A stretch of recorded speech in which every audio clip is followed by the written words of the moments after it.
Final topic. The Scorpio Xbox specs were released last week, actually. But we're just finally getting to talk about it.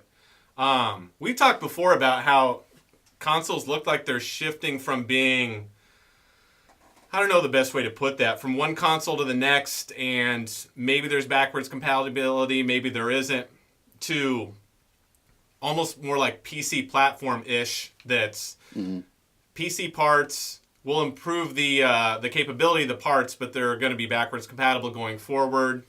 And just kind of a different business model. It looks like they might iterate faster every fewer and fewer years. And I remember when we talked about the PS4 Pro a handful of times, we did a whole topic on the PS4 Pro, I think, didn't we? About whether or not whether it was a success or failure. Yeah, which clearly we make the decisive decision on that here on this show. Yeah. Sony adjusted their model after seeing our video. I get where they want to come for their information. We're the best focus group you could possibly have, even though we don't even have a PS4 Pro. But it really looks like, especially after seeing these specs, that Sony might have really made a big error because PS4 Pro was slightly more powerful so that it might be able to hit 4K depending on what you put into the games, but it's not going to be able to take an existing game that you've got on your PS4 and just take that same game and now with the same frame rate, now run it in native 4K, not upscaled. So a lot of people found out about that pretty quickly on. Don't get me wrong, I'm sure stuff can look better. I can't tell a big difference. But again, I'm probably not looking side by side to a 1080p versus a giant 4K TV. Maybe a VR experience. Yeah. When I read that what Microsoft's approach to this was, my opinion on Microsoft Scorpio was that make it just the next Xbox. And then also you can have backwards compatibility, but allow them to make games that are just for the Scorpio so that you have a basis that people can program for. So over the years, you'll squeeze everything you can out of that. I've made arguments that if you don't have those stopping points where all the developers can program to this being the lowest common denominator for that system, then they have to program all the way back. And it looks like that's not the way that consoles are shifting. And the more and more I think about it, now with Xbox doing it, PlayStation starting to do it, and Nintendo's been doing it for years with the DS and 3DS, because every time they've updated the model, a bigger screen, whatever, they put a faster processor in it. And PC games have been doing that since the existence of PC games. So it looks like everything is shifting that way.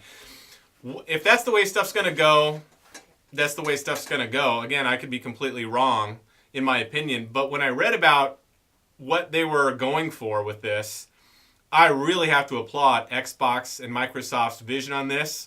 Way better than what Sony kind of threw out there with the PS4 Pro, which still confuses me because they're offering. When you read this, Microsoft didn't do what PS4 did, but just say, let's put a newer graphics card in, or maybe a little bit more memory or faster or a slightly higher clock speed. They actually didn't even worry about components first. They went for an experience of, let's not make the next Xbox. Let's just make a new console that's still Xbox One centric with all those games, but it can take the exact same games and run them natively at a 4K with the same frame rate that they would have. So if you don't have a 4K TV, Xbox One or Xbox One S is your baby. If you do, Xbox Scorpio, here's your baby. It's not going to add a whole bunch of effects. Maybe it can, but their whole benchmark was the game that you like is now going to get 4 times the resolution with the exact same frame rate, and that was their benchmark. And when they tested in over 90 of the, they had Forza, which is a highly graphics-intensive racing game, to run at 1080p on the Xbox One S, took like 90% of the console's power. Well, they would take all their a lot of their popular games and then put them through their emulation test for what kind of system would we have to make sure that this can run at 4K, full 4K, and get the same frame rate that this game was designed to run on this previous console, whether it's 30 or 60 frames a second. And it's got to match that. So it's just like basically a resolution bump, and it'll work with the exact same frame rate. And it looks like they've been able, and so then they work backwards to put in the right technology to be able to do it. And I'm sure that they'll take a hit on the boxes more than they did with the Xbox One to get it there. People are saying between $400 to $500. The price hasn't been announced. But just as an example of what they finally came up with, and while everyone's saying, wow, they really hit it out of the park, they actually looks like they're going to achieve what they set out to do. When I was talking about Forza, to run on the Xbox One or One S at 1080p, 60 frames a second takes 90% of that system's power. On the Scorpio, they can get full 4K. That is 4 times the resolution. The same 60 frames a second, and it's only using 60 to 70% of the power. Yeah. So when take the PS4 to the PS4 Pro, you cannot definitively say, hey, you're going to get 4K games with this. You could say they're probably going to look significantly better, that you might be able to tell. Xbox can now say, your game at 1080p that you love at your 30 or 60 frames, same game, guaranteed 4K. That's a big selling point that PlayStation can't do. And now what are they going to do? Yeah. Sony can't come out. I guess they could, but can you imagine them coming out with the PS4 Pro in the next 1 or 2 years? How many fans is that going to piss off that already got mad for the PS4 Pro? Well, and the Scorpio is going to be able to play 4K movies, right? Yeah. And a 4K Other Blu-ray. content 4K. And 4K Blu-ray, which Sony doesn't even have in their own PS4 Pro, and Sony owns the Blu-ray licensing. That still blows me away. We'll go through some of the specs, and then have they announced the price of the Scorpio? No, they have not done the price. They just went the specs. I mean, there's going to be, 40 customized Radeon compute units compared to just 12 on the Xbox One and One S, clocked at an impressive 1172 megahertz. I don't know how that compares, whatever. It's a substantial increase over Xbox One's GPU of 853 megahertz clock speeds, and even the PS4 Pro's 911 megahertz. More GPU L2 cache size. I don't know anything about this stuff. GPU fill rate 2.7x. Well, what's the GPU cache size? I don't. GPU, which still lives in the same... Is it 4 gig, 2 gig? 12 gigabytes of GDDR5 memory, which I do know that is. That is the newest memory that's lightning fucking fast. Which I guess you need to push... How many millions of pixels is 4K? I mean, for 60 frames a second. That's pricey as hell. Even if you put that in a PC... That's a lot of these articles are saying this could be what Bill Gates always said, that eventually you'll be able to get a console with a new modern PC's power. But what they've also said, I mean, there's tons of 12 gigabytes, 326 gigabytes per second of memory bandwidth, compared to 204 on the Xbox One, even higher than AMD's own RX 480. And higher than NVIDIA's top-of-the-line GTX 1080. The GTX 1080 can be up to, depending on how you look at this, and I'm sure we'll get people different comments commenting on this, but the GTX 1080 is much more powerful than the minimum specs for an Oculus-ready PC, which is something my brother just got a handful of months ago, 6 months ago or whatever, for like $1,200. Now, don't get me wrong. We all know prices come down, and when you can do something that in mass with economies of scale, the price come down. Plus, I'm sure they'll take a hit on it in the first couple of years to get the console out there in bigger numbers. They've still said, no, it can't be super expensive. It has to be in the console gaming price. I mean, look at the mistake that PlayStation 3 made at their introduction with $600. That was one of the biggest mistakes proven. Yeah, this would not surprise me to see a $600 price tag. See, for the technology, I wouldn't be surprised, but I can't imagine marketing with all the research and everything that's happened over the past 10 years, especially with them losing this generation's PS4 versus Xbox One war, if you want to call it that. I can't imagine them coming out with a new popular system for the holiday and saying $600 and hope to gain ground back. I think that $500 would be the max. I could see it costing $600, but I think $500 would be the max. I wouldn't even be surprised if they took a bigger hit and sold it for $400 to $450. I don't know how you could do that with this high specs. Yeah, I don't either. Pull up Alienware. What are they selling their console for?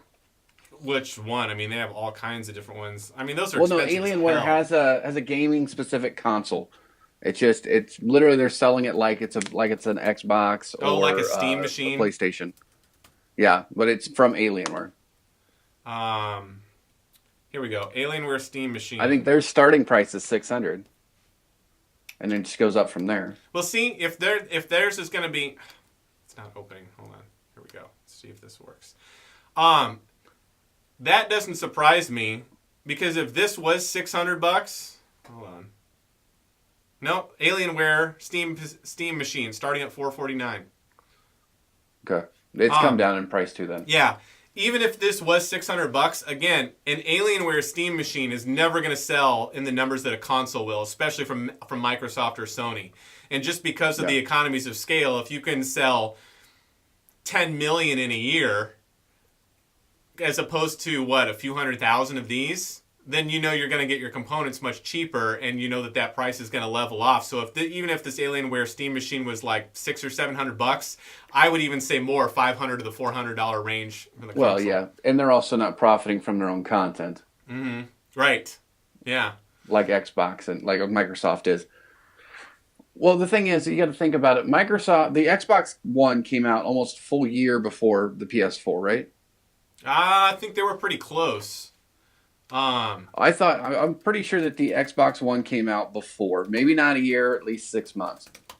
Let's see. Because I know that the Xbox 360 came out like a bunch before the PS3, but I thought these were pretty close. Hold on. Console.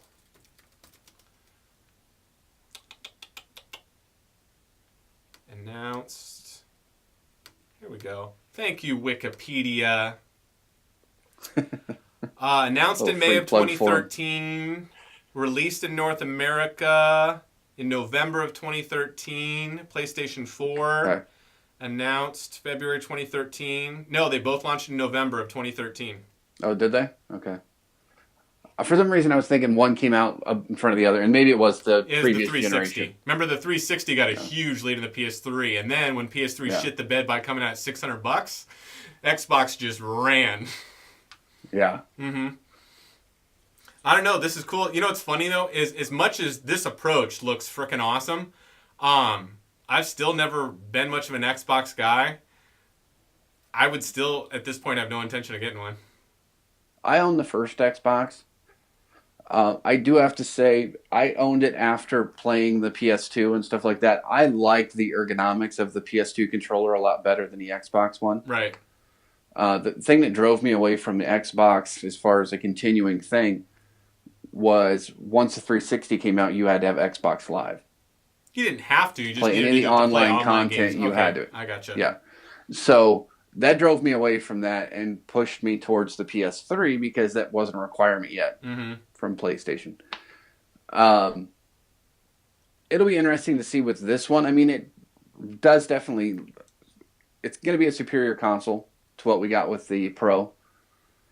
Are they planning on their own VR setup with this? They have talked about how it is going to... Obviously, it's got all the internals to handle not just an Oculus ready for that kind of thing. They haven't announced a partnership. They said, yes, they do have a plan. They're not ready to talk about it yet. My guess is they're going to be an open platform where it's not just going to be one headset like the PlayStation one where they're going to allow... I mean, this is all speculation. Maybe it'll work with Oculus right out of the box because they've already got a great relationship with Oculus. I mean, you get an Xbox One controller with your Oculus when you get an Oculus Rift. There's a whole bunch of ones coming out that, that Windows going to have what they now are calling mixed reality headsets that incorporates some stuff with AR and VR and stuff like that. So my guess is that they're going to have their own platform where you might be able to have multiple different headsets work and you get to pick your own. Or maybe they will have their own branded one. We don't know at this point. But one thing that's very clear with this is it's got the technology to handle the high demands of VR. They've already said, yes, they definitely are going to do VR. They just haven't talked about it. And I'm glad you brought that up because, to be quite frank, that might be one of the only things that would make me pick up an Xbox Scorpio, whatever it ends up. Obviously, that's a code name, whatever they decide to eventually call it, is because I love the PlayStation ecosystem. I love their exclusive games. I don't know if I've talked to you about a little game called Horizon Zero Dawn or the Uncharted series or anything like that. I'm huge fucking fans. What are these? I've never heard of them. Oh, dude, you got to Google this shit. It's amazing. Huge. Are these indie titles? A little bit. They slid under the radar, so I don't expect you've heard of them by now. Huge fan. I love the PlayStation 4 controller. I'm used to it. As weird as this is going to sound, I'm sure I'm going to get lots of laughing at me. I cannot, no matter how often I play the Xbox, because for a while I was. When I was in another state, a friend of mine had Xbox 360s before the Xbox One even came out, and we'd play a bunch like a Call of Duty and stuff together from time to time. even after a number of hours over a span of months, I cannot remember the buttons on the Xbox One to save my life. I am so indoctrinated with the Nintendo buttons of A, B, Y, X, L, and R, or the PlayStation's X, square, triangle, circle, that as soon as the Xbox ecosystem, once the colors come out, the colors comes out, the buttons are different than what I'm used to, and I'm always trying to think when I say I gotta, when it, like, if I just remember based off of that this button in my mind does that, and I don't think what button it is, just where the placement is, I'm fine. But as soon as it on the menu, it says press X or A to continue, and I have to figure that out, it drives me fucking crazy. I don't know, I'm just so indoctrinated with the Nintendo button configuration and the PlayStation that my brain doesn't seem to have room for the Xbox ones. It's just hard for me. I know that's a small complaint, because I'm sure if I played it long enough, maybe I could just grind my way through it. Well, But, I think in a way, though, you're touching on something, though, because processing a color is a different kind of process. See, now if they would have just than called it the is with buttons, just a number. You're right. If they would have called them blue, yellow, red, whatever, green, whatever they are, I would have been fine. Yeah. But taking the same button layouts of the Super Nintendo original controller and just switching their places, my brain has trouble with that. Maybe I'm just a fucking moron. Now, I know that that's a small grievance. But again, the next system I see myself getting, no matter what, how great this is not an Xbox. It's a Nintendo Switch. And again, I love Nintendo stuff. I'm still pumped for Breath of the Wild and the Nintendo games that come out. You're a fanboy. Kinda. I mean, not the diehard one. I don't have one. I didn't get one on launch day. I don't buy all the Nintendo games, but I love the Zelda series. I like Nintendo games. And now that we also have the portable form factor with a full console power, I keep thinking about that because I travel a bunch. And having that on the plane when I'm going on trips, and taking it to friends and family's place, and having the casual aspect where we get together and goof around, have fun, or do something after the bar. I mean, that is really appealing to me. The only thing, the saving grace for me, not that this isn't a great console that I'm sure a lot of people, I know a lot of people are going to love this. The only thing that might make someone like me get the Scorpio is having a dedicated, all the specs are the same, it's going to work out of the box, dedicated VR machine. Because with as great as Oculus Rift is, we had a great session with my brother who's got one. We're playing that Robo Recall where you're shooting robots from the street and you're warping around, and it's probably one of the greatest first-person experiences I've ever had. It's weird when you've played first-person shooters on a gaming console before and you remember playing them, but when you're doing VR and you're in the game and you're moving around like this and shooting exactly where you'd shoot, you can toss the gun up and catch it, or you got to reload or take the shotguns from behind you. When you finish playing, it's weird because you have memories of being in a place that didn't exist. It's weird. It's really different. You don't get that from a game. Like, you remember being in a place where the building was that tall and you're looking down off the ceiling and it's that far down. It's very different. It's almost like a first generation form of it in a smaller way, but like a holodeck experience. But one of the challenges is it's expensive to get into high quality, if we want to call that VR. You can do the stuff on your phone, but not to the extent that a Rift can do, or a Vive. But the systems are expensive. There are tons of different specs and different video cards. As long as you got this base, it should run. Even with the one my brother got, which was an expensive one from Asus, that was all the Oculus recommended specs, there was very few. But every once in a while, there would be an issue where there was something very graphically intensive going on and the screen would stutter that kind of takes you out of the immersion. Well, if you've got, that's got to be really hard for developers to program something that for VR is different than what you do for a console, in the fact that if you got a game that it drops from 30 frames to like 24 frames every once in a while when it's in a difficult area to render, it's not that big of a deal. In VR, it's important that it's constantly staying at 90 frames a second to have that feeling of immersion that you are somewhere, that doesn't break. That's got to be very hard to do when not only are you rendering a frame, not 30 or 60 frames, but 90 frames per second, and not once but twice for two separate eyes with different points of view. Versus if you got one console that's the same spec that you can sell to tens of millions of users instead of hundreds of thousands of PC users, now we get some standardization. You know that the games have the potential to be more polished and run better. Consistently more, like as a percentage of numbers. Don't get me wrong, if you've got a $4,000 PC, I'm sure it's going to kick the ass of whatever this thing is. But I'm just talking about having a consistent system that they can all developed for, and you know it's going to run this way on everybody's VR headset for sure, that is something that might eventually make me want to get one. Because if I could get a $400 to $500 VR machine, even if that's all I ever used it for, that sounds appealing. Yeah. What about you? What do you think? It sounds interesting.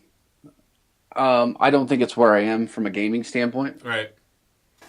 And I think once I get the PS4, I'm going to be there for a while. Pretty much until I start running out of content. Mm-hmm. Or until one of my kids force me into something else. I mean, because that's ultimately what it's going to come down to. I'm sure at some point in the next 2 or 3 years, we'll probably have a Switch in the house. Mm-hmm. But it's probably not going to be mine. It's going to belong to one of my kids. Isn't that cool? Because you know you're going to share the shit out of that Switch. Well, yeah, it's not like they're taking it to the room. They can. By then, maybe that the price in of the the docks dock. will come down. You can just be like, people like arguing, take it up and go put it in their room. Like, that's why you got to go get a paper out so you can get your ground them. Just walk in there and take it right out of the dock. You're grounded. That's cool. Well, I still applaud Microsoft for taking this approach, because I think by starting with a definitive goal of the games you already know, let's make sure that they can do full 4K at the same frame rate, and then go backwards from there, as opposed to whatever the fuck Sony did with their PS4 Pro. I mean, to me, it just seemed like, this is a little more powerful, let's do that. And then we'll just call it the premium tier. Yeah. It turns out we can get these parts cheaper now, so let's put those in. Yeah, it just seemed like there was no... I don't know what market they were going for. They just said, well, there's a lot of 4K TVs out there. We want to have something that can maybe look better in a 4K TV. And I guess you can't argue with that, but I don't think that it was a clearly defined vision or goal like Microsoft had, because this seems leaps and bounds better. I'll be curious to see if with Sony's... the tangent that they're on and the trajectory that they're going, they have so much momentum and kicking butt, even with the maybe, well, in my opinion, misstep of the PS4 Pro. Do you think that even though the system looks like it's going to be fucking awesome, it's still not going to be enough to get Xbox back on top? I don't know. Not unless they can get some more content. Yeah, exclusive. I mean, and it's to the point in the console wars where content sells consoles. Yeah. You know how many people are wanting to buy maybe a Pro now, or getting a newer PS4 because of Horizon Zero Dawn, because of those console-specific titles. I mean, yeah, and then once once a new God of War comes out, it'll be another one. Sure, there'll be another Uncharted or 2 or 3. Yeah, there's that Uncharted, not deals. It's going to be like a $40 add-on with different characters that I'm pumped about, and that comes out later this year as well too. You're right. Well, yeah, and I'm excited. I know Borderlands. I think it's cross-platform. Yeah. Yeah, but I mean, yeah, I'm excited to see it on the Pro. Mm-hmm. So. Weird. The specs look so great, and as well as they're running the company, it's like they're doing everything right, and just I still don't want one. It's going to be price point. I mean, you also got to think about what happened this year to the PS4. Is that it got under that $300 mark? Mm-hmm. Well, you can get a regular and PS4 that's for like seller. with the game for like what, $220, $230? About $235 right now. Uh-huh. You get a controller, you get a game. I mean, you're set. See, that's another question mark I have about this whole iterating faster, and calling it just one platform, but so all the games will work, but just iterating faster. That I just still wonder if it's going to be a road bump, because when you usually get a console every 5 to 7 years and you spend $300 to $400 on it, are parents who are mostly paying for these for their kids going to want to drop $400 every 2 to 3 years instead of every 5 to 6? There's people that drop $600 every year on a new phone. Oh, I totally hear that, but don't you think that there's a little bit of dissonance? Like, when people get a console and then all of a sudden 2 to 3 years later, they're like, well, I need another $400 console. I agree with that logic. That, yeah, but look how much you spend on a phone every year. I agree with that. But just in the mindset of the consumers out there, don't you think that that's going to be a little bit of a road bump if they try to iterate this quickly? It is for me, Mm-hmm. because price point still matters. I do well. I think I provide my kids with the things they need. Mm-hmm. But I'm not going out and spending $300 on a console for them every year or 2 Right. years or whatever. It's just not happening. Yep. But I think that's changed because I think where I'm at and the kind of the restrictions I place on me and what my kids should and shouldn't have, so they understand what they have has some value, isn't necessarily the same with everybody. Yeah, that's true. Because I know people that have Xbox Ones and PS4s, and they, on top of that they got 3DS, probably getting a Switch for Christmas. I mean, their houses are littered with electronics. Mm-hmm. It's But that's more got to be the consumer minority. The driven majority now. of people have one, maybe two consoles, right? Isn't that kind of where the sweet spot is? I think so, but I just think it's different. I mean, Mm-hmm. once parents started having to buy cell phones for their kids, $300 may not seem like a lot to a lot of people. Yeah, anymore. that's true. And something else we got to keep in mind is even when like a Super Nintendo that was $200 when it came out, when you add inflation into it, they were more expensive, or maybe close to the same as that they are now. They haven't really gone up in price. Games were way more expensive back then. Oh yeah. I mean, $45, $50 for oh, a game. dude, there were games that were 60, 70, or $80. Street Fighter 2 was like 70 to $80. Now, if you add in Well, I'm just remembering the regular NES Oh, games yeah. were $40 and $50. exactly. You had inflation in there, and now those games are like over $100. Gaming has actually never been cheaper than it is right now when you throw in inflation. So you're right. I guess I Yeah. never kind of thought about it in those terms. I'm so used to this mindset of every 5 to 6 years, you spend a lump, you get a console, it's dedicated, everyone's developing for this one SKU. They might have like a slim version of it come out, but it's going to be the same processor and all that stuff, so everything's still Yeah. going to work the exact same. And as soon as you throw a wrench into that and try to change the model, can it be successful? I guess, yeah, there's lots of proof that it has. Look what they've done with the Nintendo DS and then 3DS systems. And I guess what's a PC always been? I mean, you and I could get the exact same game on a PC, but if we have different systems, it might run a little bit differently. Maybe I guess that's what we're just going to see more and more as the consoles move closer to that space. I just like that stopping point every 6 to 7 years where you see the big jump. Yeah, and I think we need to outgrow that. I mean, I Yeah. think we are the NES generation. I remember when I got mine for Christmas, it was the only thing I got for Christmas. Mm-hmm. I didn't get that and a bunch of other stuff. Right. And it was from my mom, from my grandparents, from my dad. I mean, it was like they pitched in to get this Right. because it was a huge purchase at the time. Mm-hmm. It's not like that anymore. Right. Yeah. I mean, look at the Black Friday ads. Come Black Friday this year, they'll be selling PS4s for $199. Oh, guarantee. guaranteed or better. Yeah, and then you can get a 4K TV for $400. Yeah. I mean, it's just Yeah, you're right. that. Well, I guess none of this stuff's mattered because I'm going to get a Switch. And it'll still be $500 at Christmas time. Shit. Maybe that's what I'll just do. If I can find a way to actually see one on store shelves somewhere in the surrounding area, first thing I got to do is check and see how much it's still going for on eBay and be one of those I'll tell you scalping what, assholes. go get a part-time job at Toys R Us. Just long enough to befriend a few of the people so that when they know one's coming in after you quit, Uh-huh. then they can call you and be like, we got a shipment coming in tonight, and then you can show up. You know, that way you got a guy on the inside. We'll call that Plan F. Whatever. Cool. Well, ladies and gentlemen, let us know what you think about the X1, I guess I should call it Xbox Project Scorpio specs. Does this get you excited for us? Ladies and gentlemen, this has been Fractured Focus, episode number 20. This is 2-0. We're now double digits times 2, if that kind of makes sense. I heard after 20, it all goes downhill. There's 2 X's. XX. The show where we obsess about everything Wait from till we geek get to culture, 3X. geek culture to nerd news, along with random topics for discussion. Let us know what you think in the comments below. Like, subscribe, share with your friends as we post a topic of the show each day of the week, Monday through Thursday. Usually, you're going to get a whole bunch of topics tomorrow because we filmed them late. As we try to entertain you with our semi-witty banter and our incessant rambling. With that being said, don't forget you can check us out on our new URL, youtube.com/fracturedfocus. Ooh, isn't that fancy? Sweet. I know. Okay, Yeah. that's it. Till next time.